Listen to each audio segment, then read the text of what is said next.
हमने कहा है कि हाँ, ग्वालियर हाईकोर्ट के अंदर माननीय चीफ जस्टिस जी ने कमेटी बना दी है। वो कमेटी जो निर्णय करेगी सरकार उनके साथ है। हमने पहले दिन से कहा, हमारी पार्टी ने कहा है।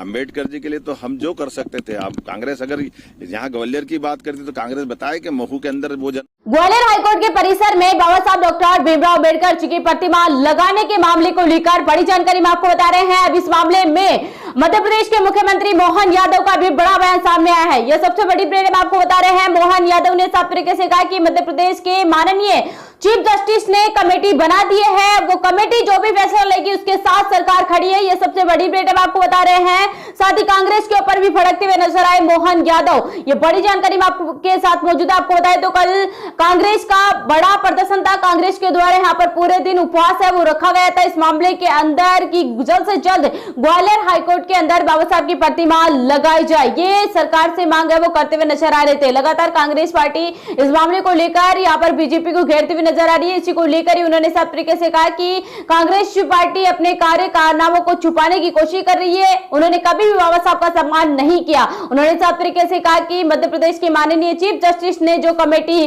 बनाई है उनके साथ यहाँ पर मध्य प्रदेश की सरकार खड़ी है। उन्होंने साफ तरीके से कहा कि हम बाबा साहब का सम्मान यहाँ पर झुकने नहीं देंगे। हम बाबा साहब का सम्मान करते हैं और लगातार उनके सम्मान में ही कार्य करते हुए नजर आएंगे। तो ये बड़ी जानकारी हम आपको बता रहे हैं। साथ ही उन्होंने कहा कि जल्द ही इस मामले के अंदर बड़ा फैसला सामने निकल कर आएगा। तो अब देखने वाली बड़ी बात होगी, ग्वालियर हाईकोर्ट के परिसर में बाबा साहब की प्रतिमा लगाने को लेकर कमेटी यहाँ पर तैयार कर दी गई है। माननीय चीफ जस्टिस के द्वारा जो नए चीफ जस्टिस आए हैं उनके द्वारा कमेटी यहाँ पर तैयार कर दी गई है। अब कमेटी क्या बड़ा फैसला लेगी वो देखने वाली। हमने कहा है कि हाँ, ग्वालियर हाईकोर्ट के अंदर माननीय चीफ जस्टिस जी ने कमेटी बना दी है। वो कमेटी जो निर्णय करेगी सरकार उनके साथ है। हमने पहले दिन से कहा, हमारी पार्टी ने कहा है। अम्बेडकर जी के लिए तो हम जो कर सकते थे। आप कांग्रेस अगर यहाँ ग्वालियर की बात करती तो कांग्रेस बताए कि महू के अंदर वो जन्म स्थान था अम्बेडकर जी का, और 55 साल कांग्रेस की सरकार रही। उनके जन्म स्थान पे इनने क्या करके बताया?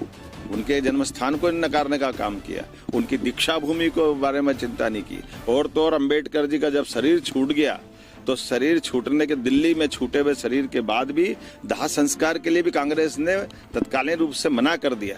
उनकी पत्नी ने विमान से पार्थिव शरीर को ले जाकर बंबई में जब दाह कराया तो कांग्रेस के लोगों ने उस विमान का किराया भी, जहाँ जिसमें उनकी बॉडी गई थी, उसका पैसा भी अम्बेडकर जी की पत्नी से लिया था। कांग्रेस माफी मांगे इन पापों के आधार पर। कांग्रेस कहाँ जाएगी? कांग्रेस ने तो सदैव अम्बेडकर जी का अपमान किया और सारे हमारे पूरे प्रदेशवासी और देशवासी सभी वर्ग के लोग जानते हैं कि कांग्रेस का नकली आडंबर ये चढ़ने वाला